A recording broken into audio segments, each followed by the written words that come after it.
I have 10:03. I guess I'll kick off the meeting. First, let me apologize.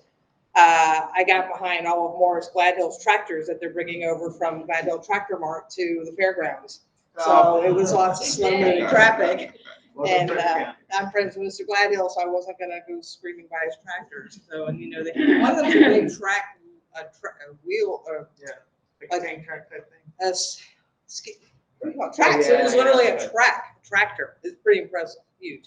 So I think they cost more than our school buses. So I believe that's probably true. So my apologies for that. Mr. J is going to be down in on the telephone. I'll just state out loud for the record that Mr. J is a full-time teacher. He is at his home school right now in Howard County. We anticipated that he'd be able to just be on a Google Meet for this meeting, and that has not occurred. And so I'm announcing publicly that we would like to have accommodation for that. And if anybody can inform me as how we can get that to happen from this point forward while he's teaching, I'd be extremely grateful. Okay, so I have on the agenda the call to order. Okay, and then on the that's 1.01. So thank you everybody for coming today. And 1.02, we have the Curriculum and Instruction Committee meeting agenda. Does anyone have any? I don't think I have to vote on this. It just gets presented. I've read through the agenda. I have no changes except for when we get to 1.03 under public comment. On the detailed agenda, it does make a reference to a May 12th meeting being via teleconference, and that public comment needs to be sent via email. So I'd like that correction to be made to reflect that this is an in-person meeting. If you look at the detailed agenda, it states that this is a different date and that it's being done by teleconference. So I would like to invite public comment. I don't know if we had a sign-up sheet. We did. Nobody signed up, but we should probably just check with any other audience members that did want to make public comment. Now would be the time. Okay. So quiet. Okay. Hearing no public comment, then we'll move on to 1.04, the August 10th, 2022 Curriculum and Instruction Meeting Draft Minutes. Does anyone have any comments on that? I have reviewed them and they look fine to me. Mr. J? Okay, and again, I don't think we make motions on this. It's not, we don't have a quorum. I think you're fine. Yeah, I think we can just go with consensus. Yeah. Yes, okay. Then 1.05, we have board member comments. Mr. J, do you have any comments?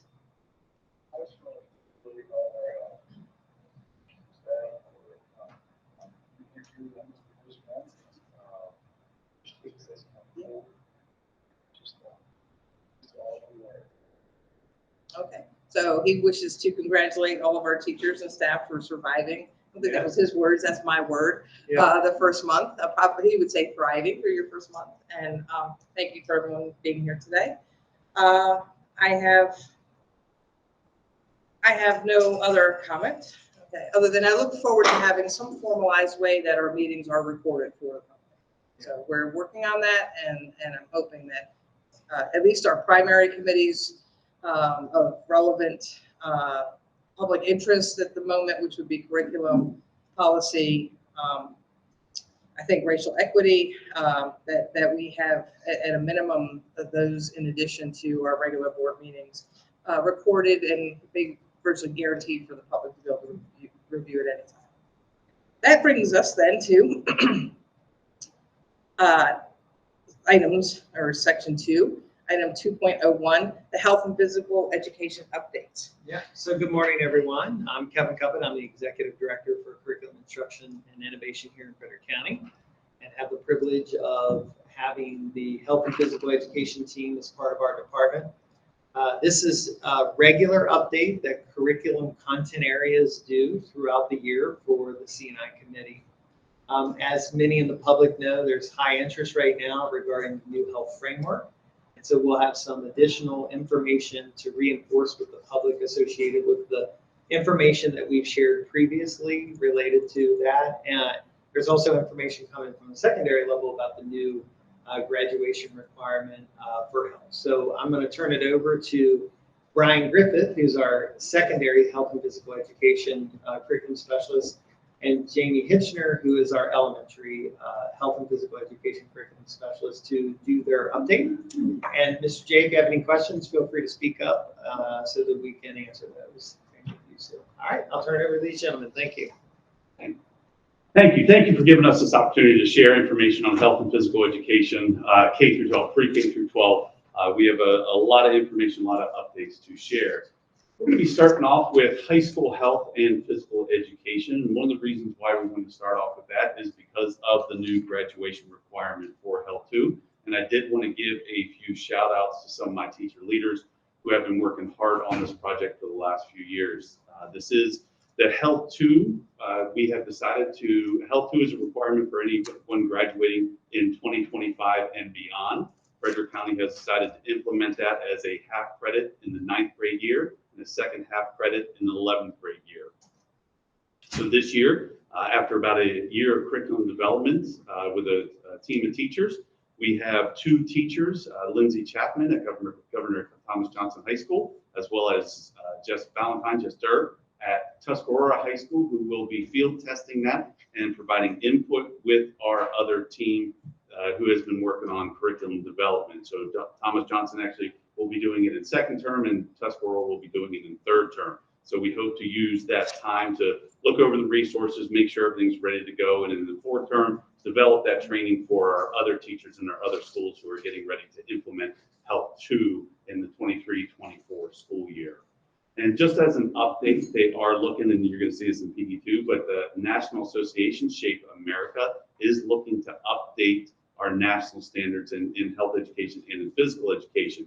So even though we just kind of got through a process a few years ago of doing secondary health and PE and then the elementary health this past spring, we may be looking at some updated information in the next few years as well. And that's the only reason why we want to put that bullet into there. And Brian, if I can just jump, I think we do want to clarify for the public, there were a few people that we'd had some phone conversations with that actually thought that the new health graduation credit would be a full credit for an entire semester, and it's not, it's only a quarter, right? And we are working with, across the curriculum department, to have some offerings for those students who take the health credit and they need it paired with another 1-term class, as well as looking at virtual options for them to take Health 2. So we've been working with Mike Watson at the Frederick County Virtual School to look at virtual options so that families have options when it comes time to getting that additional credit. And then we're also, thank you, Kevin, for that reminder. We're also working with FCC to look at a dual enrollment option. And the thing that FCC really loves about this is that they see this as an introductory course. For those students who really aren't sure about dual enrollment, this might be that way to get more students interested in dual enrollment as well. So we're working with them, so hopefully in the next 2 years, we'll be able to have the virtual option and the dual enrollment option for health education. And I can affirm, we just hired a new full-time health education faculty member, so. There you go. Perfect. On the physical education side at the high school level, what we've been focusing on the last few years is redefining those electives and the information and support that we've been doing inside of there, making sure that those opportunities are focused on standards and how we're providing that instruction, as well as making it a more student-focused instruction. And so what we want to make sure of is that those students who are able to take multiple electives in team sports, basketball, football, they are able to actually take more leadership roles. Mitch Rubin at Oakdale High School has been one of our leaders doing that and taking the shift off of him as the center of instruction and allowing the students to lead and guide as they are instructing some of those introductory level 1 and level 2 students, having the 3 and 4 actually run the classes, provide some information and things like that. So that's actually what we've been looking at the high school level, as well as examining, as Dr. Cuppett said, what those half credits are in physical education that could tie in along with our other content areas that are providing those half credits. And then again, looking at our standards, we'll be updating as well. With middle school health and physical education, what we've been focusing on this summer is updating our benchmarks and taking a look at the data that the teachers have been providing us. What are some of the different information? How can we make sure that all of our benchmarks, our standards-based learning, how the teachers are preparing those and what the instruction is like inside of our classrooms. So we've been working on some of those, as well as making sure that our teachers are expanding on looking at that skills-based health education. We know that the media specialists, one of those skills is accessing information. The media specialists have done some fantastic work on accessing valid and reliable information. So we're trying to work with other contents as well to make sure that those skills that we are teaching in health education align to skills inside of other classes. And then the final thing is looking at making sure that we do have more health-only teachers, but we do know that that is a challenge. We know that, unfortunately, we know that all of us know that there's a teacher shortage going around, but looking at teachers that are health-only certified is a challenge at this point in time. So many of our teachers are those PE teachers that also become certified in health, but we would like to see more health-only certified teachers. And one of our universities, Towson Universities, as well as Frostburg, does a really good job of the dual enrollment program. But we're trying to work with Towson to see if we can recruit more of those teachers to come to Frederick County Public Schools as well. And then physical education, what we've been trying to do is how can we increase the number of resources for our teachers as they're providing day-to-day instruction, looking at long-term plans, the unit plans, and some of the different resources, and how can they align that to standards-based instruction. So we have a team of teachers who have been, over the last year, been piloting, trying to figure out these units that are based on standards-based instruction, updating the benchmarks to make sure that they are aligned to those different things, and then looking at those long-term plans to make sure that they are supporting the students' needs, as well as to see how those different things are combined in the ALP process, as well as to make sure that all the teachers are working on the same page with the resources and equipment that they have. And then one of the other things, and we're going to address this a little bit later in Adapt to Physical Education, but just making sure that we are differentiating instruction for each grade level, so that kids, when they finish 8th grade in physical education, don't get bored because they have the same thing every single year. We want to make sure that kids offered a multitude of activities to make sure that they understand how many different ways they can be physically active for a lifetime. Thank you. So any questions about secondary health and physical education as far as the update that was shared?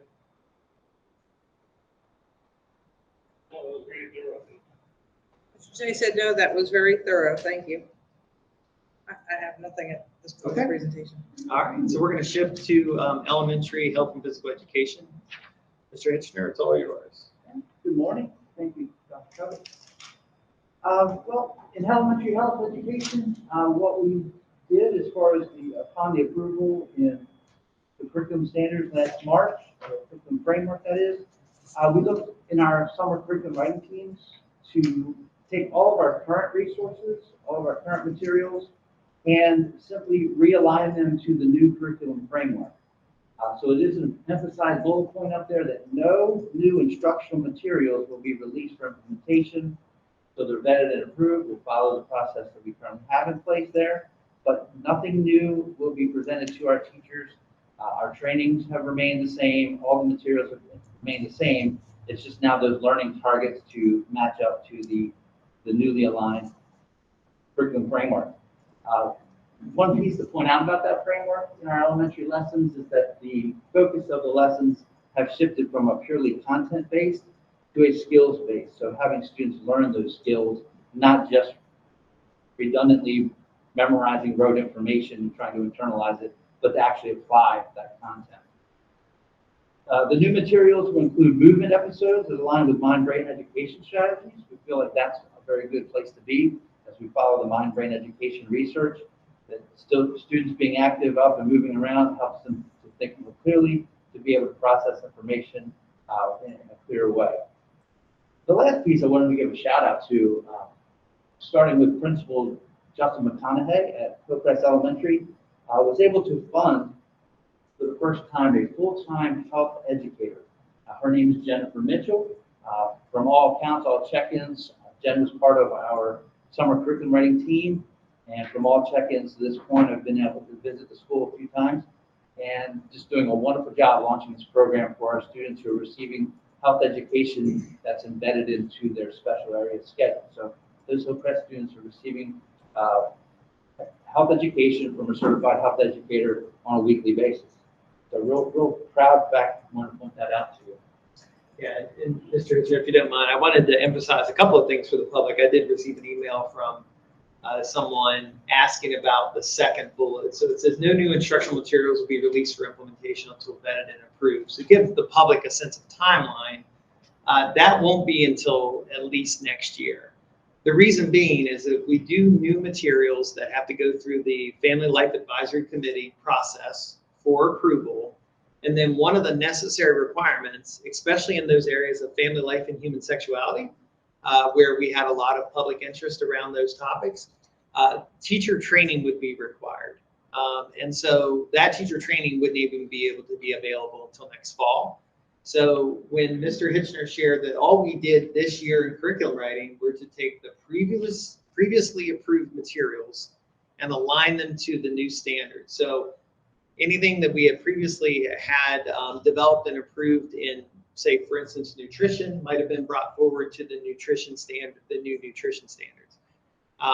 So it's important to understand that it's kind of status quo in elementary health until we can move materials through the full approval process. And it's important for the public to know that when materials, instructional materials, are moved to the Family Life and Advisory Committee, the public will be notified in advance. They'll be able to review those materials in advance and provide feedback and/or public comment to the Family Life Advisory Committee. And so we want to make sure that that process is very transparent this year. And so we'll be communicating through our Find Out First that materials are available for review and that they're going to go to the Family Life Advisory Committee. But again, at this time, and I just want to be very clear, there are no new instructional materials under the new standards and the new framework that will be implemented this year. Sure. We'll move over to the physical education side. Again, have a team of excellent curriculum writers, excellent physical educators work together this summer to just increase our resources. I think we're in a very good place in elementary physical education, as our resources have always been aligned to standards and helping teachers through our in-person trainings to share with them how to implement lessons that are aligned to standards and then those pieces of assessment and evaluation. We had new resources in the form of sample unit plans, and we're currently drafting habits of work that are aligned to those standards. So that's a little different than many other content areas within the physical education framework, within the grade level outcomes for students. We actually address that affective domain, that cognitive domain, how we interrelate with one another, how we are a responsible citizen. And many of those connections are cleared out through our habits of work, which are in fact aligned to standards, maybe something that's a little unique to from the other content areas. We're increasing resources to expand our pedagogy and our instructional strategies. So for instance, teachers this past August were trained in station rotation models, in discovery education, in exploratory learning, a lot of different things that quite frankly have been maybe a little on the less relevant side in recent times, but figuring coming back from where we've been pandemic-wise, it's great to use those rapport-building strategies to really engage students in their learning. As Brian said earlier, the differentiated instruction has always been a focus, not only within grade levels, but to really personalize the learning for the individual student. That comes in the form of level challenges, mastery education with benchmarks to reach those challenges. And then lastly, we also, last March, approved an extension of our curriculum framework.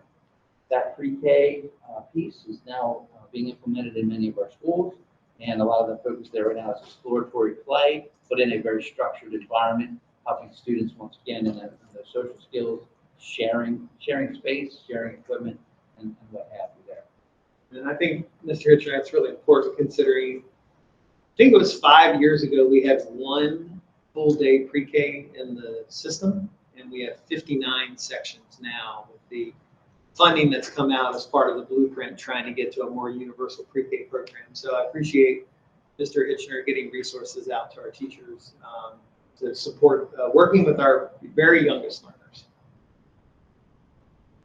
We're going to move to the adaptive physical education piece. And before we do that, any questions about elementary health, Sue or Mr. J? I don't, Mr. J? Also very thorough and also good to there's some pre-K.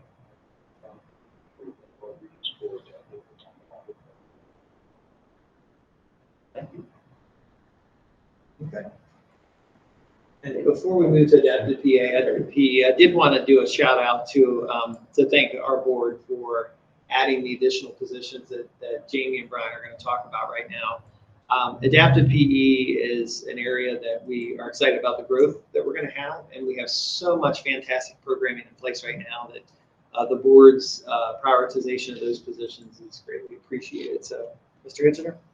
Yes, I'd just like to echo that. Very thankful, very grateful for these positions. A much needed support to our teachers as well as our students, that these three adaptive PE itinerants will be directly supporting not only the teachers that are the teacher of record, but then supporting those students by delivering services on the continuum level of service that we currently provide. The benefit of this is now that we also include, step that up to 5 total staff members, our adaptive PE teacher specialists, Liz Metz and Emily Fauser, do a wonderful job doing the evaluations and the assessment of students, and also supporting our students around the IEP tables in all of our schools. Okay, the next piece, looking to expand the following programs in adaptive PE, the Young Athletes program, again focused on our primary level students, especially that pre-K population that Dr. Cuppett referenced earlier, and a fit to work model at the high school level, and continuing to expand opportunities for each student to access inclusive physical education and health at all middle schools. Well, I do want to say how appreciative I am. The folks that we've selected for these itinerant positions are very passionate about taking on this role and really making sure that physical education is accessible to all students. And we're looking forward to the work that they're going to put in this year. So kudos to them. Then one of the things that the adaptive PE team and Jamie and I have been working on, again, one of the things in Comar is that each student should have access to comprehensive health education. And we wanted to make sure that the teachers had resources. So both the specialized teachers as well as general education teachers who have an inclusion model, all students should have access to quality resources. So we've been trying to create resources along with a few other school systems that we've been partnering with in creating these resources. We've been lucky, Dr. Cuppett has given us money over the last few summers during curriculum writing in order to have those specialized teachers partner with our health and physical education teachers in order to create these resources. And we've been trying to expand that and get those resources into more teachers' hands. And so as part of, as said in the earlier slide, making sure that we have those resources as part of inclusive physical education at the middle school level in all of our middle schools, as well as our unified physical activity and leadership program. We do know again, we did expand health education, so we have those 2 half credits now, but we want to make sure that all students, especially our specialized program, have access to quality health education if they're taking that unified physical activity and leadership course, as well as the specialized teacher who may be in that enclosed environment that needs some different resources and some different topics to cover with the students. So we've been taking some time. Now that we have those itinerants, they've been brought on board to support that as well, to create more resources. We have been collaborating with Lauren Regalia, who is the new supervisor for adaptive physical education, to make sure that we have these resources, and hopefully we'll be rolling them out through the year. Okay, thank you. I really want to take this opportunity. You may recall that FCPS did a big salute to Katie Smith over at Rock Creek. I just wanted to try to highlight some of the successes that have happened since that distinguished honor. Katie Smith moved on from the state level as being named the 2021 adaptive PE Teacher of the Year for the state of Maryland, and then moved on where she competed against 13 other states and territories to become the Eastern District Teacher of the Year. And finally, it was really just one of 5 adaptive PE teacher specialists from around our nation to be bestowed such honor. And wanted to highlight really what she does here locally. So Katie is an absolute experienced curriculum writer. She understands the pedagogy, she understands her students, her relationships with students are phenomenal. She also contributes to her faculty and staff, again, back to that mind-brain education, helping her faculty members integrate across content areas, but also integrate that movement through learning, movement-based learning. And so we want to give that shout out because she's been just a successful leader in our school system and doing wonderful things at Rock Creek. We're really proud that she is part of Frederick County Public Schools. Kudos to her. Any questions about adaptive physical education? Mr. Jay? No, congratulations to our teacher of the year. He said, congratulations to our teacher of the year. I'd extend the same remarks as well. I wish there was some way that we didn't have to refer to our teachers as itinerant, like flex teachers or something. I know it's a common term, but I just, We could go awesomeness. also, well, Yeah. because, you know, itinerant is just, No, I do hear you. has a connotation that I don't think is as positive as the work that they do. So if someone could think about that, that would be awesome. No, I think we're making good progress in this area. Thank you very much. And again, thank you for the additional positions. I do want to give an update on the Family Life Advisory Committee. One of the things, the first slide is the Family Life Advisory Committee did approve 4 new resources. 2 are going to the 7th grade and deal with sexual abuse and assault. And the other one is on, the title is on STD testing, but again, in our system, our objectives are related to sexually transmitted infections. But it is both are short videos that highlight and are used as introduction so that the teacher can run the lesson. In the 8th grade, one of the things that we needed an update on, and this was really came from our teachers, was on sexting and the different resources that are there. So we wanted to make sure that we did have a new updated resource that was finally approved by FLAC, and that is on sexting. And then finally, at the high school level, One Love Foundation was able to provide a new video, Amor del Bueno, which again is looking at relationship and healthy relationships and unhealthy relationships and what some of those red flags are. So this is just another resource that our teachers can use in order to support healthy relationship building. And Brian, can I add, in regard to the 8th grade video there, that is an area where we've heard from plenty of family members who talk about the consequences of kids being in a digital space and having access to digital tools and really looking for the school system to provide resources to try to address that. So I want to thank FLAC for responding to that as well. We hope to have a few more resources looked at this year, as well as one of the resources that FLAC was not able to finish was more resources for parents. So what are parents, what are some of the things with family life and human sexuality, puberty, menstruation, what are some different things that the system can help parents with whenever they're talking to their students about some of those different topics. So hopefully we will continue with that and be able to have some resources that we can share to our community. Just a little peek into the year ahead with our Family Life Advisory Committee. Again, as it's been stated several times, making it clear, there is a reminder that no new materials for elementary health will be implemented until they're approved.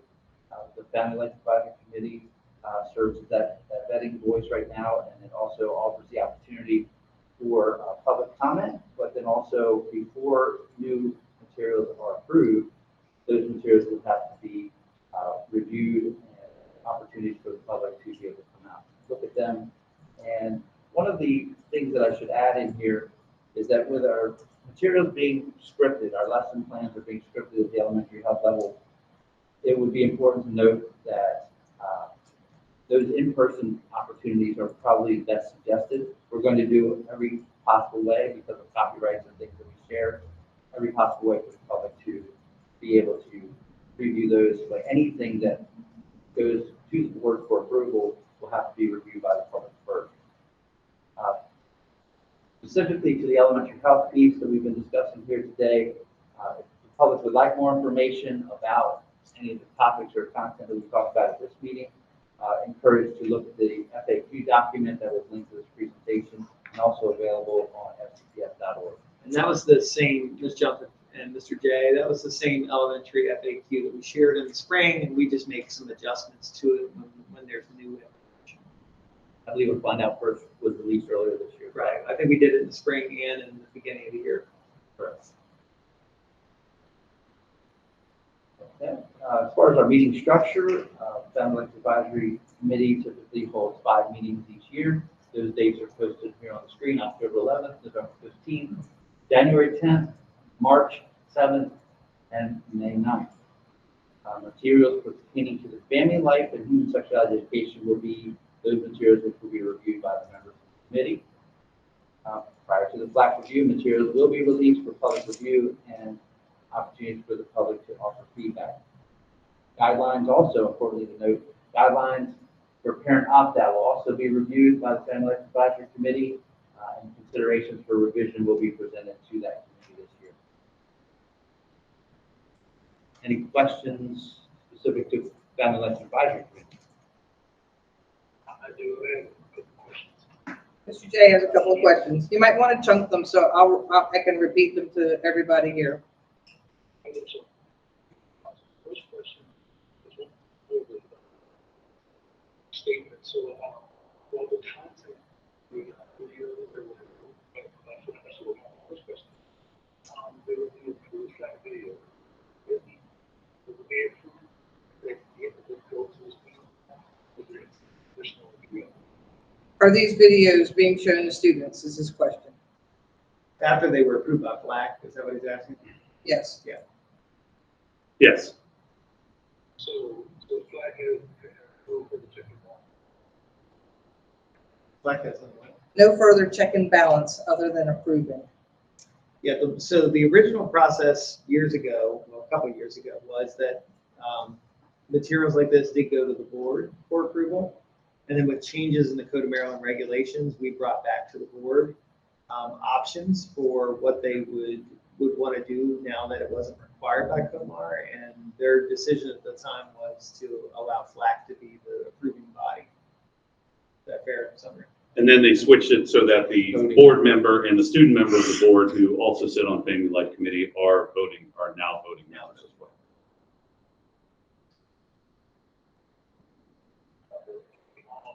So, then I'll say this question. The board direct, so what I want to see is that material, the video, content itself, however, we all mostly done. So, I think that's important for us to make stuff or having contract so that we have good content that points to the school, not basically other company to come first. For anyone who couldn't hear, Mr. J said that at least one of the videos points to an organization. He would like to see us actually making our own content, and he would like to ensure that the board still has adequate oversight to direct FLAC in terms of changes that the board would maybe feel appropriate. Did I capture that, Mr. J? The content shared is solid, but again,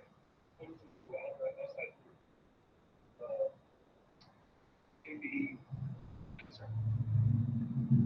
So Mr. J's comment is that the content is valid, but he's got concern about pointing anyone to a group. So I guess the other thing I could say is that if the board provides additional direction to FLAC, that's certainly the board's prerogative.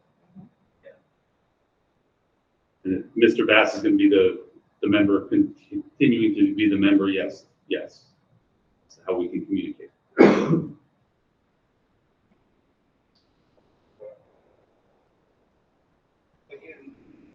the board voted for this,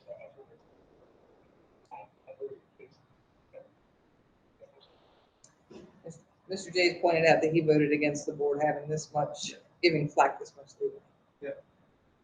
Thank you, Mr. J. I have comments. I promise you, Mr. J and I did not speak prior to this. And my comments are already well written here in the notes. And I echo the same comment in that we have at the end of the STD testing video, it does have the viewer presented with a URL for Planned Parenthood. It includes a link to plannedparenthood.org at the end.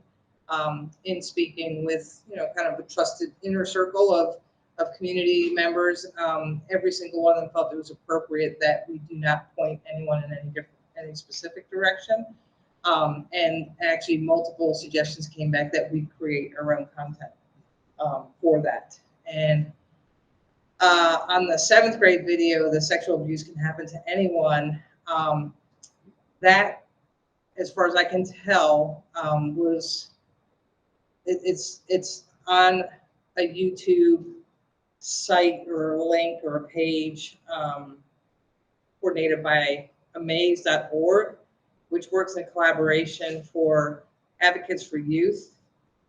And I just want to make sure I get this right, but I want to say, hey, look, we need to stop and look at this, because if you look at the tax filings for Advocates for Youth, right on their own tax filings, it says their goal is for youth empowerment to advocate and train thousands of youth activists each year to serve as advocates and leaders in the progressive movement. Advocates help these emerging leaders to shift cultural narratives and improve policy and practice at the local and state levels, centering the health and rights of our youth from marginalized communities. So when we have groups saying that they'd like to shift the national narrative and basically lobbying against elected officials and trying to craft policy, that raises a concern for me in desperately wanting our school system to remain nonpartisan. And I have a great concern of who's funding this material to be created. And again, I would strongly suggest that we take that content, and the sexual abuse can happen to anyone, and we make it in-house, that it's for Frederick County. So I do take actually great issue with that, because I don't want to see anything in our system to be politicized in any direction. So when you hear, to have an organization, I want our youth to be activists, but I don't want us to tell them what to be active in. I want them to make up their own minds, and as long as we're leading them in the right direction for appropriate health education, then that's where I think our line ends, and family relationships and family direction, I think, takes precedence over what this is. So I think Brett, the next thing would be to take the feedback that Mr. J and you have provided and share it with the Family Life Advisory Committee as to what the concerns are. And then it sounds like that you and Mr. J then will make a decision about a board discussion. Mm-hmm. Okay.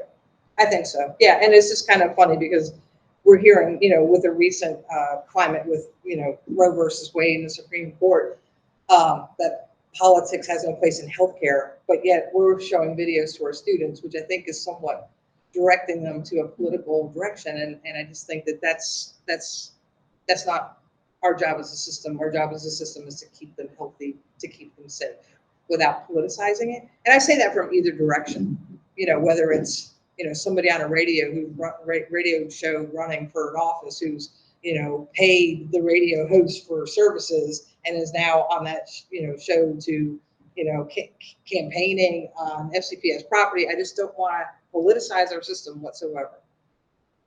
That's in any direction.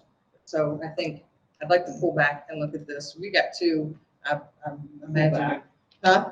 What do you mean by that? Well, if we need three to have an agenda item. Sure. So if it stops with Mr. J and I, and we can't get anyone else on board, for anyone who doesn't know how the board operates, to have agenda items set that isn't dictated by or crafted together with the superintendent and the board president and vice president, you need three members to be able to set an agenda item. So right now we have two. We would need a third to actually have it be brought up as an agenda item. So I don't want anyone to think that he and I can sit here and be making these comments, but if we don't have support from the other 5 board members, then we're not going anywhere unless I can have discussion with Dr. Dyson in leadership. So just so Yeah. people know how the board works. Right. So, Okay. so I think the two things that we can do as your staff liaison to the CNI committee, my responsibility is to make sure that we can share the CNI committee Mhm. comments and concerns that were there, and then we'll lead board discussions to board members. How's that? Does that sound fair? Okay. Okay. So it just got punted back to us, Mr. J. Well, and you gotta remember, from our perspective, the board has approved that Family Life Advisory Committee makes the decisions. And so I know Mr. J has gone on record a couple times saying he didn't vote for that. But I don't want to get in a situation where staff is in a position where we're going against the current decision of the board about who gets to approve materials and when they get to be used in classrooms. And so I certainly understand the concerns that you've laid out there and the questions, and certainly I think the Family Life Advisory Committee can get information back as to why they used a particular video and provide additional information. But when you said pull back, I wasn't sure if you were saying don't let the resources move forward or pull back the conversation back into the board to have discussion. I'd like to pull it back into the board for discussion because that's the only way we can impact or affect the change. So, Absolutely. um, Okay. so that's it. Just wanted to be, Yeah, I just want to make sure we're doing good business. Yes, yes, ma'am. Any other questions before we move to our next agenda item? Thank you, Jim. Thank you very much. Thank you, Jennifer. Have a great day. So we have 4 folks coming to the table today. So the next agenda item is about the innovation team updates. And it's over on that computer. And if it just shut off because of my login, let me know. Come on in and have a seat. We'll introduce everybody. The innovation team is a relatively new structure in the CII department. And one of the things we learned about the pandemic is that all of these digital tools that we use need human resources power to keep them functioning well, support teachers in the use of the tools out in the classroom, and make sure that the digital tools are being used for educational purposes in a highly effective way. And so I'll just give one example. We onboarded during the pandemic Lexia Core 5, which is an elementary ELA program that we've actually seen some pretty significant growth with. Well, that digital tool requires a lot of rostering and digital work that we have to do in combination with Jen Bingman's team and the Student Information System and our Department of Technology Infrastructure. And so what we learned is we were kind of approaching that work in almost like an emergency response. We go over here and fix this and do this. And what we really needed was an infrastructure to support that. And we needed initial training for teachers. And so we developed one part of our innovation team that you'll hear Amy talk about. And then we realized that once those tools are in place, people need to know how to leverage those for instruction. And so the other part of the innovation team is really around that. Those are just kind of the big picture learnings from the pandemic. So we developed the innovation team. It kind of went live last November, so we're not even through our first year. But we felt it important to share with the board kind of what the team is, why it is what it is, and what's the nature of their work. And we've actually brought some people who hold some of those roles. So I'll introduce, this is Amy Cordes. She's the supervisor of the Innovative Solutions part of the team. Eric Haynes is the supervisor of Innovative Learning. We have Sarah Welker, who's one of our teacher specialists for Innovative Learning. And we have Brianna McCoy, who serves as one of our adult learning and technology specialists. In addition, we have the rest of the team who came down to support, or most of the folks are there. So we have Chris Heinze, who is our solution specialist. We have Liz Matheny, Ann Navazio. In the front here, Heather, Rose, Tony Bellino are other teacher specialists. And in the back, if you guys are going to stand because I can't see it, we have Kara and we have Kyle, also part of our adult learning technology specialists. So these are the faces who are helping us modernize instruction and recover post-pandemic. So did I add Laura Shearer also? Right, yeah. So thank you very much. So at this time, I'm going to turn it over to the team. They have the control of the mouse, and please let us know if you have any questions along the way.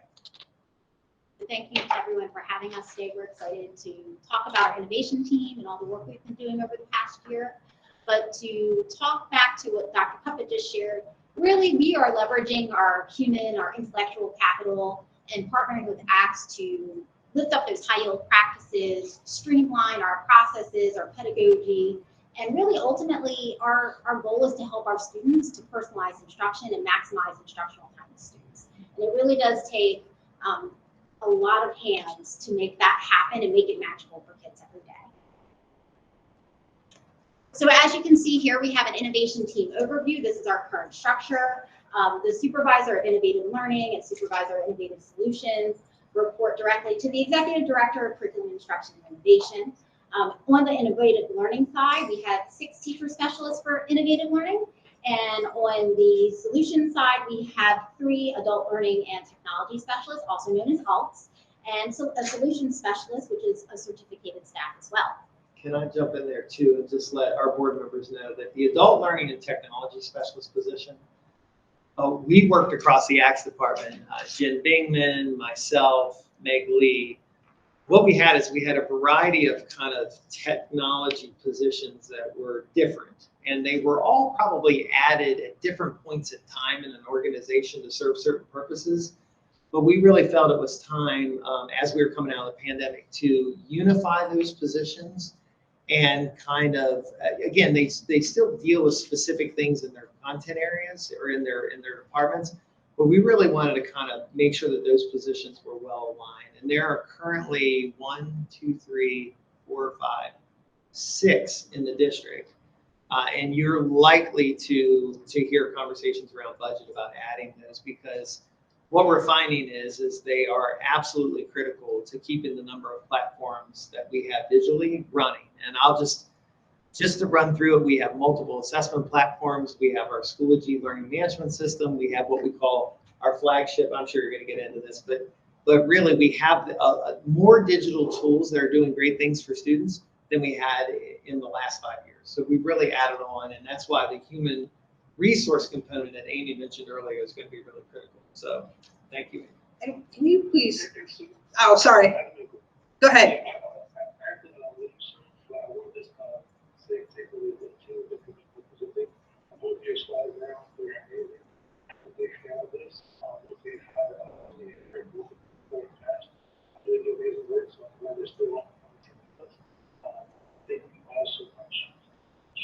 A special shout out to Tony and Eric, and he will have to leave. I am watching the clock. I know you go back to your other duties at 11.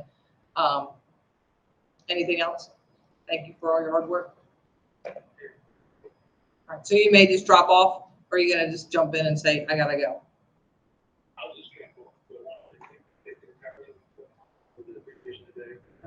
Yes. Okay. I would like to know who is adult. So what we're, the way that, you want to talk about the role, or you want You me? go Okay, all right. So the 2 things that we felt, the 2 core responsibilities of this job is about the technology part, which is the making sure that the digital tools work, they're rostered, that we respond to troubleshooting. But the adult learning component was really about making sure that level 1 or tier 1 learning materials were available, because it's unfair to push out a tool like Lexia and not have some initial training for teachers so that they can get into the program, be able to navigate through there, be able to do basic activities, get students into the tool, and navigate around and find the data locations. And so that's what we call kind of level 1 training.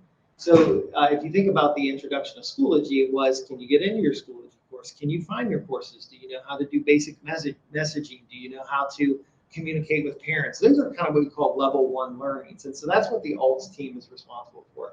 Get those materials available. What we do then with our teacher specialists is, how do I now use Schoology or Lexia or Alex or iReady to drive instructional practice? And that's why we have teacher specialists who then kind of get handed off from our ALTs. Hey, you got everybody in and they're successfully navigating.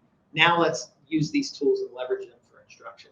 And so that's the kind of pairing of adult learning and technology specialist, which is why the title is what it is. Adults would just be teachers. No, actually, we probably onboard support a number of tools, yeah. I would agree, like per hour, they also provide to all adults. So it could be administrators, it can be teachers, it could be assistants, whoever needs to have the extra support in utilizing the platform to meet the needs of the students. That adult is the person who helps them to really have the materials that they need and the ability to be able to do it and solve the technical issues that come along with it. But sometimes there's troubleshooting that these folks have to do with the teachers or the staff in the schools to make sure that we solve the problems of whatever it may be.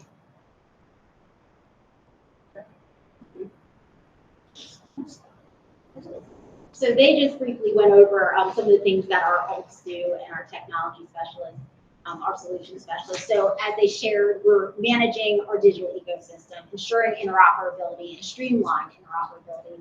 We're developing that tier 1 professional learning and support, that training documentation for our staff that use these tools every day.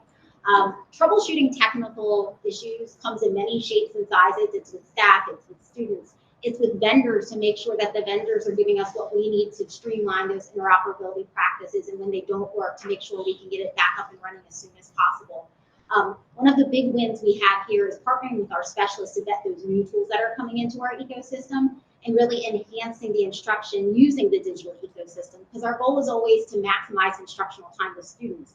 And so when we leverage our technology intentionally, we find that value here in our digital ecosystem. And can I just add too, one way, Sue, you're certainly aware that the textbook environment has changed, right? So back in the day, we used to just order textbooks, they bring them in on a truck, we distribute them to schools, 8 years later, we review them again. But now textbooks are coming with digital components as well. And one of the things that's helpful is when a specialist in a content area is looking to explore, well, what textbooks might I want to look at?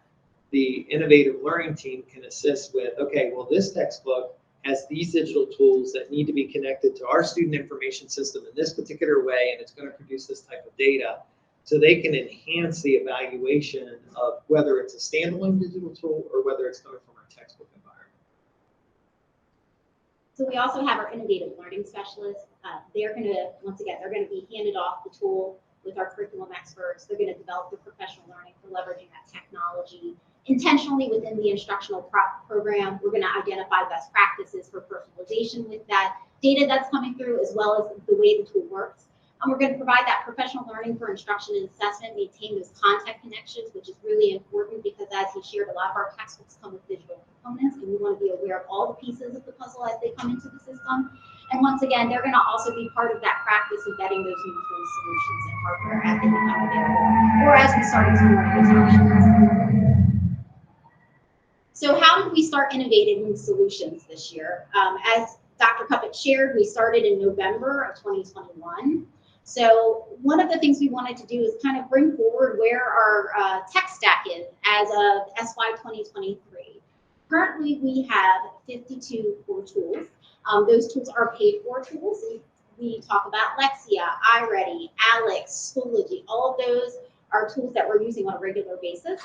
And we have access from anywhere of 12,000 to 45,000 students. We also have 195 supplemental tools. Now, these tools can actually be required in curriculum. So, for example, we have things like AutoCAD, where we have a tool Onshape that is an industry standard. So we want our kiddos to be able to be industry certified. We give them the content curriculum that they need. That tool is not a paid for tool, but all of these tools go through our digital tool approval process, which is a lengthy process that includes your curriculum experts, your SASA experts on data privacy and policy, interoperability, our DTI experts, to make sure that what we're using with our students is safe and secure. We also recognize the value of having staff functionality tools that really just make them more efficient in what they do every day. So we have staff-only tools, which are 38. But we just wanted to highlight today that 68 of the tools are required by curriculum specialists in some way, shape, or form. And what that means really is when you go into our curriculum maps, these are either required use for instructional programming, or they are highly preferred and recommended as part of the instructional program to really enhance instructional practice. But how did we get here? So obviously our digital ecosystem has become very robust over the years, and our pandemic certainly helped with that. So one of the things we did this year as a result of the innovation team and that formation is to reevaluate the technology stack. We use tool analytics enabled in January 2022 to get that landscape of how tools are being used, what their usage looks like when they're being used. We also messaged to staff, we thought it was really important to be as transparent as we could with our staff about the process that we were reevaluating our technology stack. And when we do that, they have to understand that things may shift. So we did a message with them in June and August of 2022. The way we went about auditing is we used our content specialists and our innovation team to go through our whole list. We looked for pieces like alignment to curriculum and programming needs. We looked at duplication of functionality. So we might have 3 tools out there, 5 tools out there that do the same exact thing or close to the same thing. We have to look at that and say, what's the best tool to be using in our system? Does it align to our curriculum and our programming needs? We also looked at our privacy policy. So every privacy policy was reviewed, and we had to make sure that it was aligned to FCPS safety and security standards. As well as usage data. We have to look at what we're investing in, whether it's time or money, and make good decisions about what tools are being brought to the table as approved tools in our ecosystem. As a result of our process this year, we had 76 tools that were removed in summer of 2022. And some of those tools, once again, the reason might be it's not aligned to our current curriculum programming needs. It might be because usage data was very low. Or it might simply be that somebody didn't update their privacy policy and it doesn't align with our current practices in FCPS. So all of those things really helped us to reevaluate our technology stack. Once again, in the innovation team, we're all about enhancing our processes, learning, and data privacy. So currently, we're excited to share that we have some clever ed tech analytics that are helping us behind the scenes, once again, get that landscape of what's happening as well as Google Analytics. And that helps us create a library of approved tools. Our teachers really value going to one-stop shop for connecting to their tools like Clever. So what we did is we made sure that library only has our approved tools available to them.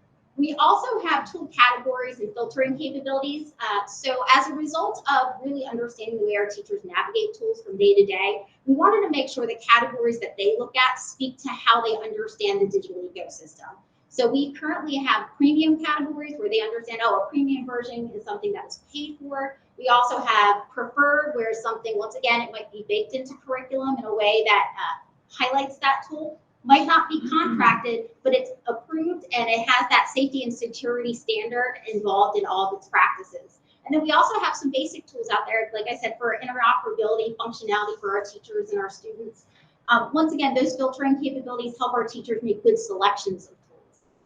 We also have enhanced the digital tool approval process, and we continue to do so. It's a process where we include DTI, SASA, curriculum to make sure that the tools are being selected in the right way.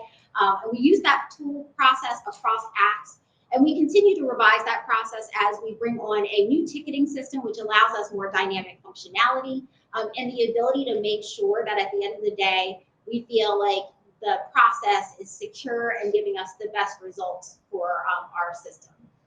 Now, finally, we also talk about a digital tool overview and tool owner meetings. This is a relatively new process for us, and we're excited to embrace this process. So as you can see here, we have a team approach now when we bring a tool into the system.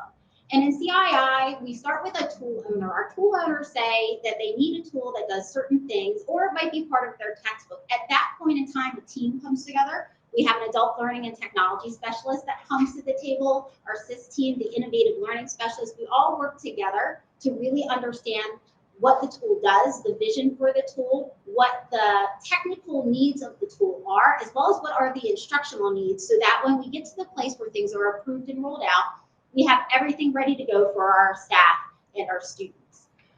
Once again, the most important person is always our end users, which are our staff and our students. So we really have to think about these pieces of the puzzle and who we need to bring into the conversation at the very beginning of tool exploration, or if we are, approving digital content, to make sure that by the time we actually get to the place of purchase, we have everything in line. So next steps, as I shared earlier, we are really trying to enhance the teacher experience. So we have a website for our teachers called The Hub. This is really designed for them to have a one-stop shop to all our approved digital tools. We're enhancing that right now, and we expect to release the new version of the hub in October 2022, which will give them more functionality, searching capabilities based on instructional strategies.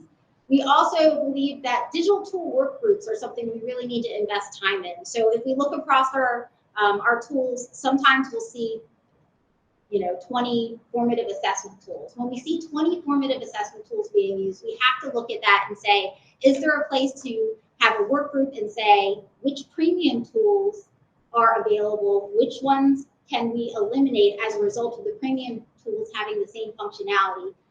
And really just going through that with our stakeholder groups, which would include our teacher stakeholder groups, because they're the ones who are in with our students every day using these tools.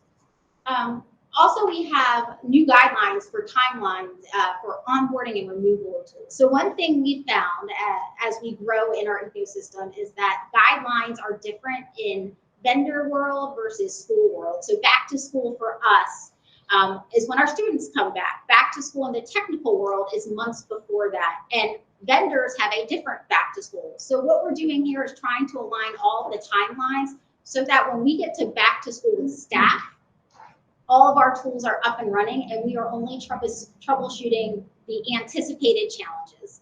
So really, it's all about those moving parts coming together and being synchronized in a way that it maximizes everybody's time. Can I just add to the backing up of the timeline to make sure this is all in place? It really requires quite a few departments to work together. With Jen Bingman's team having the student information system, which a lot of our tools have to connect to so that it can be rostered for students, really puts a workload over there and on their team. And so we have to plan that strategically, that the most critical tools go first, and that we have a good connection with the vendors to make sure that there's not been security updates or changes or anything like that. So all of this is important for these new processes that the innovation team has helped us implement. So I want to thank them for that.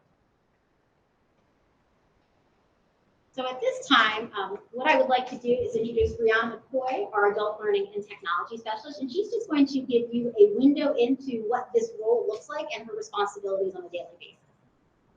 Hello, everyone. As Amy mentioned, I'm McCoy.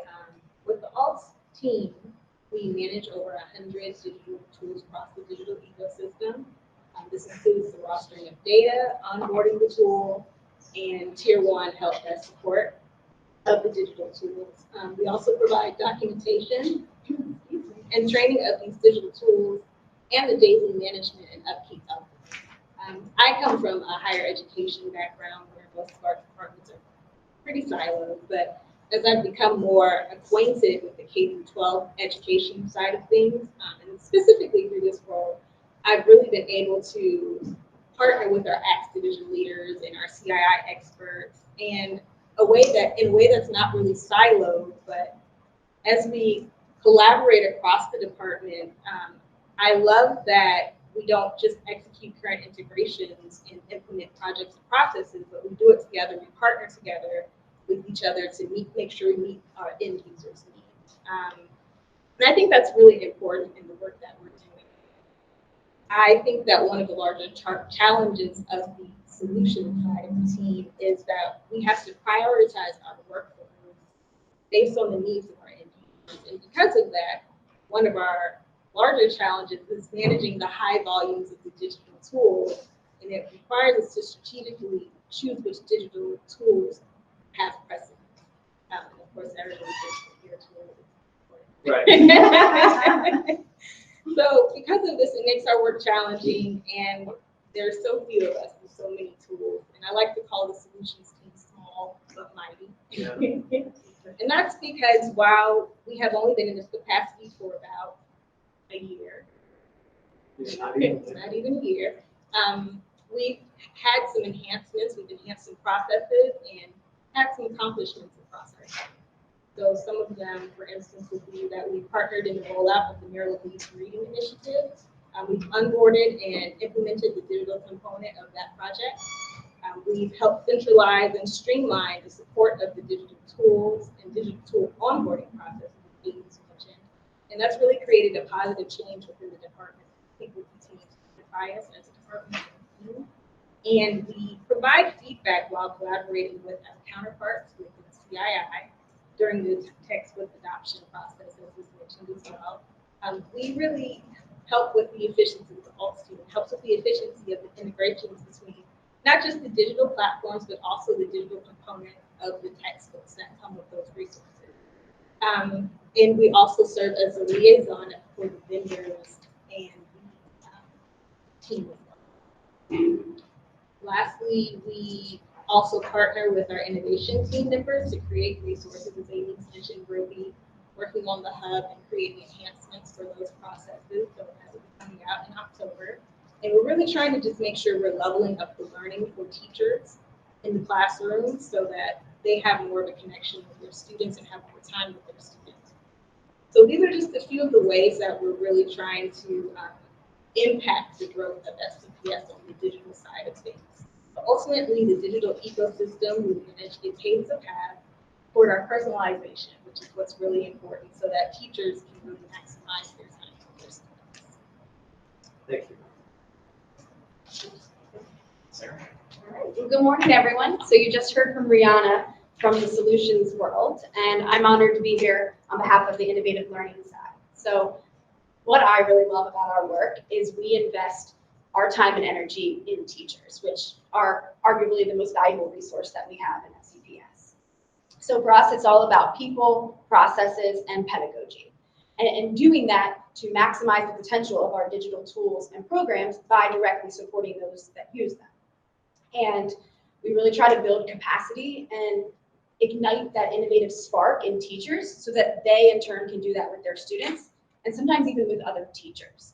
It's really about creating this culture of innovation that inspires everyone to be on this like constant pursuit of better and trying to find the best ways to make the most meaningful and personalized learning experiences for our FCPS students. So I was thinking about this the other day, and I love a good metaphor to help explain things. So, all right, imagine a gym, you know, it's full of all kinds of fancy equipment and weights and machines, and you know, that's kind of like our digital tools and our instructional programming.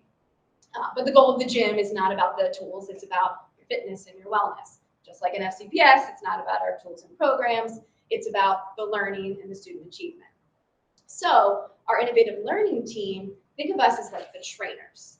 So what we try to do is help our teachers navigate all of the tools and figure out which ones, how often do we even need a tool that will help those teachers meet the needs of their student. And just like a trainer too, we see the potential in our teachers and we meet them wherever they are, provide that much needed sense of encouragement, and of course, celebrate their growth. In terms of motivation, we can push them out of their comfort zone, encourage them to take risks, to fail forward, to try new things. And, you know, just like they would extra rep in the weight room, you know, when things aren't easy. So really keeping teachers trying new things and providing that inspiration from like others too. So we create this community based on collaboration and support. Now, there's 6 of us on the team. We're not going to be personal trainers for, you know, the 3,000 teachers in FCPS. However, this is where we really leverage the concept of diffusion of innovation. So we really lean into our teacher leaders in the Vanguard program, which we do directly support with professional learning. In addition to our school-based specialists that we support with various instructional programs and digital tools. And so we really build their capacity so they can have positive influence and make changes in their schools with the teachers that they're working with. So the one example that I have from personal experience is through iReady. So we all collaborate with different curriculum specialists with various instructional programs and digital tools. So I feel very blessed to work with our elementary math team, and we have iReady, which is, we have it for personalized learning for our elementary math students. So love the tool, by the way. So last year was new, and so was I. So it was very critical that we got out and we saw it in action. And so, of course, I reached out to Vanguards that were also elementary math specialists, and I was like, I got to come see iReady in action. So I think I went to 8 or 9 different elementary schools. And so first, I definitely wanted to see it, you know, in action. I wanted to learn for myself, but I also wanted those specialists and teacher leaders to feel seen and supported as well. I wanted to see any challenges that they may be experiencing and help them problem solve right there. And most importantly, I wanted to celebrate the wins. And there were a lot of wins that were already happening. I mean, school-wide incentive programs, class trackers, student goal setting sheets. I mean, so I wanted to be able to find all these innovative ways that our schools were finding success with this digital tool, and then bring them back to the central table so that we can inform our work moving forward. And that's what we'll be continuing to do this year. So I just really like that we can amplify the great ideas from and voices of our own teachers and really lean into the expertise that already existed in our system. So, I mean, as you guys know, there's so many great things that happen in FCPS every day. So I really feel like the innovative learning team can really cultivate those things and use them to inform our system, to connect our teachers, and just like inspire this innovative spirit. Just following up what Sarah said there, that's ultimately, right, we don't want to buy digital tools so we'll have it. We want it to be leveraged for high quality teaching and learning for students. But, you know, Sarah can't even go and have that conversation with teachers unless the solutions team has successfully integrated with Jen's team in the student information system.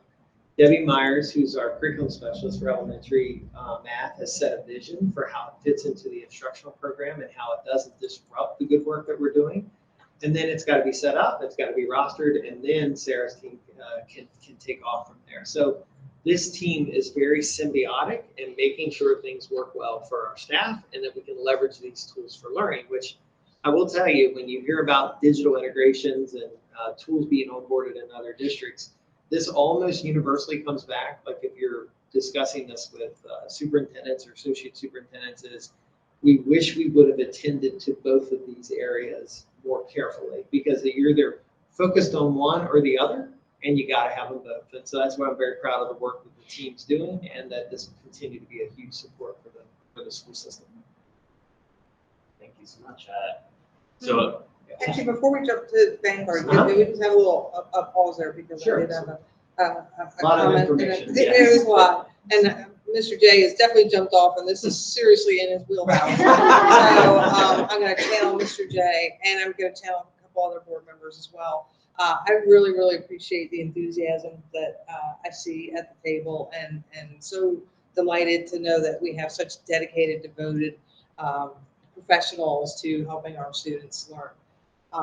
That is just a joy to see that, and it's emanating from everybody. So thank you so much for that, because our students deserve the best, and I think they're getting it. I have a lens of my own bias from being in higher education, and we've had some time now to reflect on our big inroads into the digital ecosystem and digital learning. And one of the things that actually almost takes your breath away that we didn't realize as it was happening is the gap, the bigger gap that's been created on the DEI side. And I don't know who is looking at that, but the inroads that we have made to close achievement gaps have been erased and in some cases amplified. And so we realize we have much more work to do. And we're just now like looking at the data. So who is actually looking at this and evaluating tools from the perspective of, you know, equity and the diversity aspect? Because it's actually stunning. Yep. How, you know, you think you're doing great, and then you're like, oh, Yeah. no, this is just tragic. Well, yeah. So please enlighten me and Sure. tell me how we're going to address that, because that's super critical. So we have addressed it. We've always addressed it. We've been looking, I mean, I think I took my first administrative role in 2001, and we were a very data-driven system at the time. What we've had as the advantage now is yesterday in a meeting with elementary principals, Debbie Myers, our math specialist, shared that our students in the iReady platform this past school year at the end of year assessment were actually at where the national achievement levels were for iReady prior to the pandemic.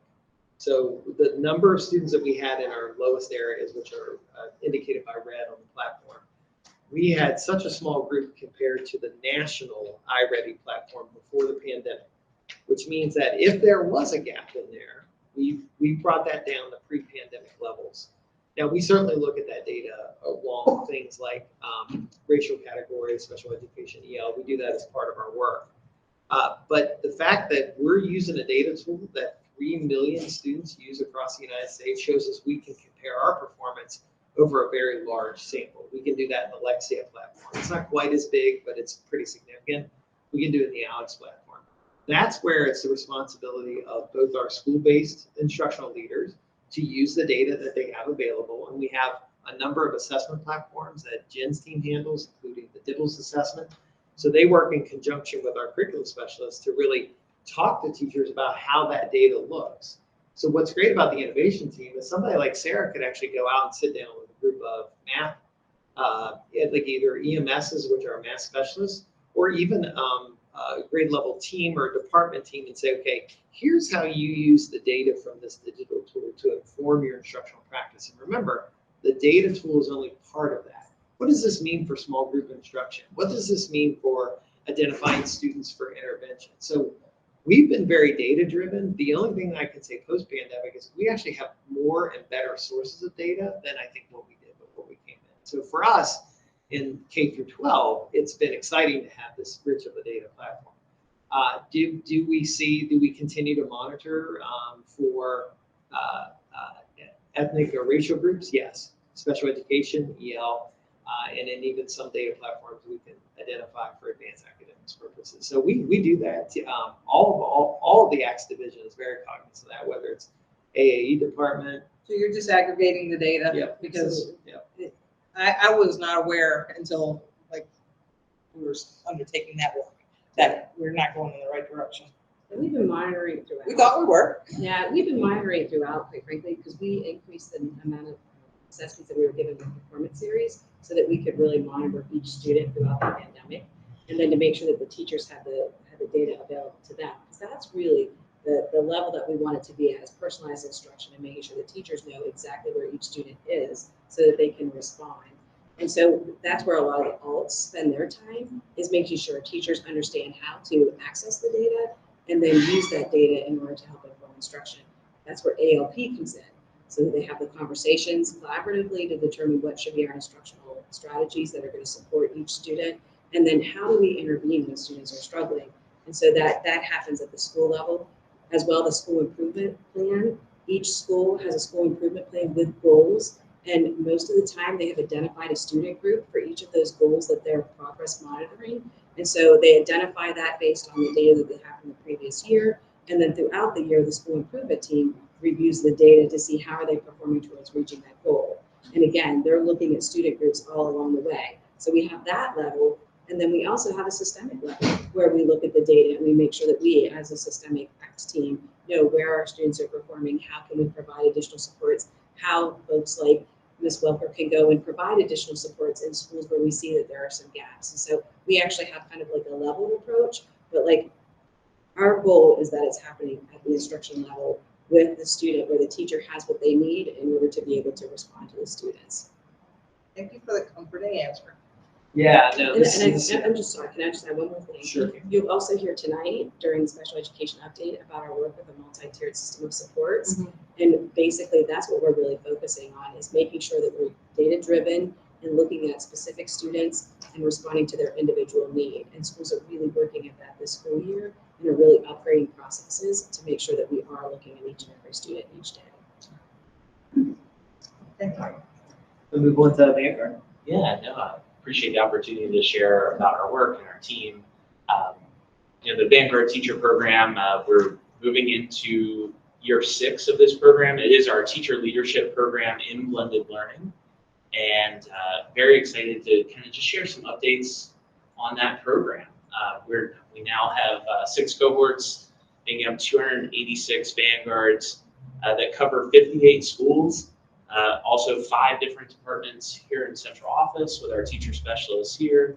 We cover every grade level, pre-K to 12, and every curricular area. So these are our teacher leaders that are really being built up across the system, and we love working with them. In fact, we're starting with our first forum of the year is tonight, working with cohorts 4 and 6. So we're excited to continue that work. As far as leadership development goes, you can see the numbers up on the screen, but almost 1 in 2 are moving on to new schools or new departments. And we really celebrate this change because it's through the program that they are growing in their leadership skills, growing in their confidence, and then they're taking that and applying it to a new school or a new team and influencing those in that new role. You look at the numbers there too, about 1 in 4 of our teachers are being promoted either to an administrative role or to some type of teacher specialist role, whether that be a literacy specialist or coming here to central office like Sarah did last year. And so we're excited about how our teachers are kind of getting a taste of leadership in our program and kind of pushing them out of their comfort zones to share and influence those around them. And they want to continue with that. And so they're seeking those opportunities to go further with their leadership and their influence. Similarly, we've had 7 of our teachers participate in the Elite Academy for aspiring administrators. And 64 of our Vanguard teachers, since becoming a Vanguard, were their school's nominee for Teacher of the Year. We're excited to celebrate just the continued success of this program. I have a question. Absolutely. Before we get to digital citizenship, is there any impact? Let me put it this way: if I were teaching, I would be seeking board certification for the financial impact that would have on my National board compensation. certification? Yeah, national board certified. Are we integrating whatsoever with this? Because I would. Great See that. Okay, Well, because so like there's we the did- carrot and yeah. like, you know, Yeah, and we so want this. we had an initial meeting with Meg Lee, whose organizational development team has been an integral part of thinking about this career ladder, right? So what are the activities that have become part of that career ladder? Vanguard is definitely being looked at as a way to connect to the career ladder. How that's going to play out and guidance from the state, those types of things are still developing, but that was a very early conversation that this experience could also play into the career ladder. And the other side of that is the national board certification component. There are things that they'll certainly do in the Vanguard experience that they could possibly use for their portfolio for their national board certification, because Vanguard is focused on teaching practices in the classroom, then leading those practices, and then being able to coach. So we could see them being able to draw on the knowledge that they've gained from the Vanguard experience to directly address the things that they would in national board certification. I saw that process pretty closely. I've had a number of teachers go through it. And so I don't see there being any incompatibility between them two. And we're looking, actually trying to structure that synergy for teachers. That was the word I was gonna say. Are we developing a synergy? Of course, that's the goal. Yep. I think we are pretty well aligned, and we've had teachers do both at the same time already, and I think that's only going to increase as well. Yep. Digital system. Yeah, so in addition to Vanguard, we get to take on a lot of other projects that are across the system, and I wanted to highlight one of those, which is digital citizenship, and we really wanted to identify components of digital citizenship and look for ways and opportunities where we could strengthen digital citizenship across the system. And Eric, can I just interrupt? I apologize, but for you, Ms. Johnson, I wanted to say that one of the reasons we asked the team to go do this is because, one, they're the best team to go and do this look, but two, during the pandemic, we had a lot of parents reach out, and now that schooling and their kids were home for multiple hours of a day, they started to ask questions about like, what skills are we getting kids to engage in the digital world, and what resources, what direct teaching's out there, what resources can be part of that. So this was one of the drivers of the digital citizenship project itself. So sorry, Eric, I want to put a little context on that. Absolutely. And before I go any further, I do want to highlight the leadership on our team. Tony Bellino, Heather Rose, as well as Corbin Shoemaker, who is our teacher specialist for career and technical education. Really, the three of them were the leaders of this work and kind of responsible for most of what you're going to hear about with this project. The first thing that we knew that we wanted to do was really to kind of do that internal audit of what do we currently do with digital citizenship. And we wanted to look at these 13 components that are outlined in Regulation 473.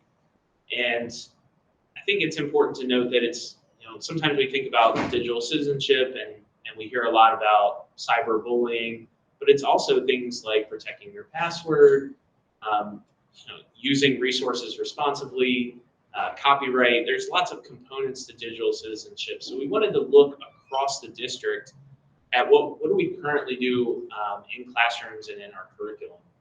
And so we worked with curriculum specialists to kind of collect some data, and you'll see some charts up here. I'll try to explain. You see the 13 components across the top. This is elementary.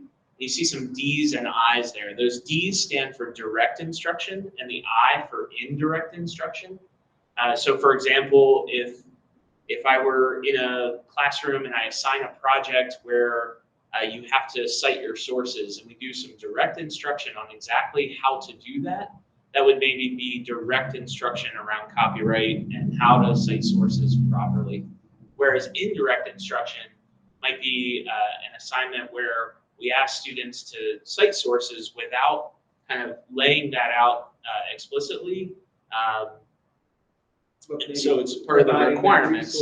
Right. Yeah, right. We provide resources. It's part of the requirements of the project. So they're doing it and it's kind of touched on, but maybe not directly instructed by the teacher on, step by step on that piece.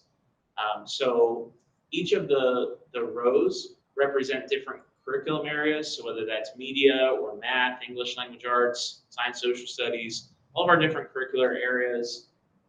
So it could be touched on, once or twice or 7 or 8 times.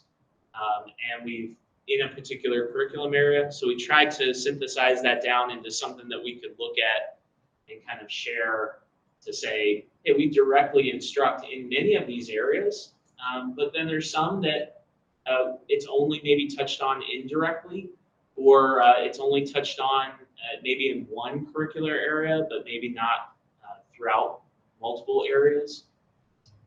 So this was the elementary data. Now shift to middle school. You can see touched on a little bit more, which seems age appropriate. And then again in high school, you'll see that. So our next steps were really to take that data and share that with a stakeholder group. So we met with about 25 stakeholders together.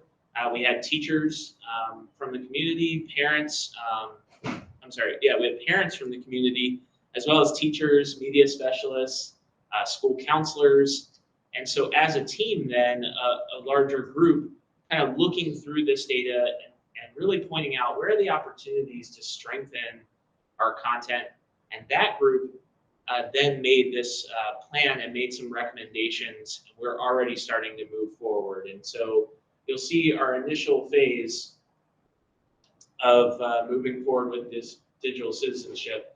At the elementary level, we identified some areas to strengthen, and we're partnering with Anne McGreevy and our psychological services team to develop lessons that would be taught as supplemental to the PATHS curriculum.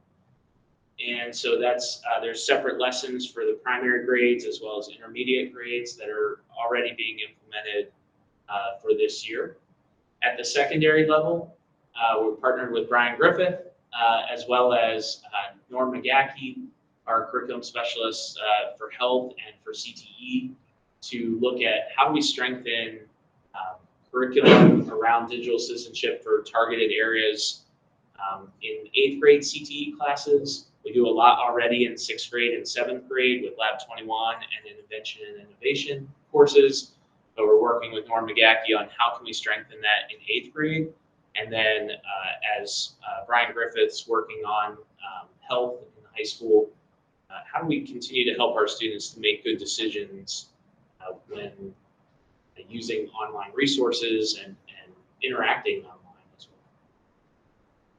One of the things our stakeholder group also shared with us was parents were very clear that it's great that these things are taught, but sometimes they're taught in September and then not again till March, perhaps.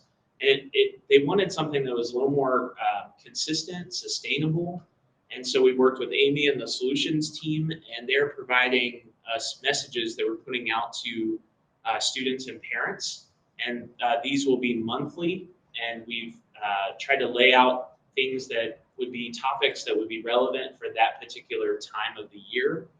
And so those monthly messages really provide that opportunity for parents and as well as educators to have some of those conversations throughout the school year on an ongoing basis. Moving forward, our team was recommending that we continue to work with our curriculum specialists to strengthen digital citizenship, continue to find other ways, and as new curriculum is written, to integrate digital citizenship practices into that so that we can have more of that direct instruction. We'd like to develop some more public-facing resources for stakeholders to access those messaging throughout the year. And we also going to continue to collaborate with our Digital Environment Committee to promote awareness of digital citizenship throughout the system. So beyond digital citizenship, our innovation team has other celebrations that we'd like to highlight. We've worked with Mary Jo Richmond and Media Services to onboard a self checkout system for libraries, and our students can self-check in and out books now throughout every school, right? Is it? Absolutely, which helps us with our substitutes. When substitutes come in, so our kids can still continue to check books in and out as they need to. And it's exciting too because it's that modern version of our libraries. When they go to the public library, they have that same type of system. So we're really trying to give them more agency and really allocating our teachers' time. So we work with special education to develop some macros so that they can use their data and kind of get the data they need as well.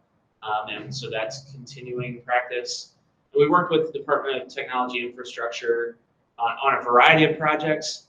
One that I'll choose to highlight here is really looking at how do we make it easier for our primary students, those K-2 students, to log in, right? They have usernames and passwords, and yeah, if they have to type it multiple times within a class period. So we're looking at things like YubiKeys and ways to just make that easier for students. Again, that's just an example of how our team's working behind the scenes so that teachers can have more time with students, more instructional time, because they're not spending time helping multiple students log in over and over again. And yeah, of course, working with different software, and we actually just met yesterday talking more about instructional hardware and setups for teachers and how we can update what teachers have. So we were working with Doug Favorite in technology infrastructure yesterday, kind of doing some of that brainstorming and what do teachers really need. I'm excited to move forward with the idea that when we build new schools, we're going to have that modern setup already in place for our teachers so they're ready to hit the ground. I think the old list had something with floppy disk drives. And we're like, that needs to be brought into the modern era, right? Some other things that we do, certainly you've heard a lot about our technology stack and streamlining solutions. I want to highlight some of the work that we've been doing. We continue to partner with our curriculum specialists. We supported all of CII with curriculum workshops over the summer. We work with them with their curriculum in-service days as teachers come back to school in August. And we also were really honored to have the opportunity to work with over 300 new hires as we sort of onboard them to the process of using instructional technology. I think we did a great job of setting them up for success as they started. We were happy to be there on day one of their career with FCPS and got to work with every new teacher this year at New Hire Symposium.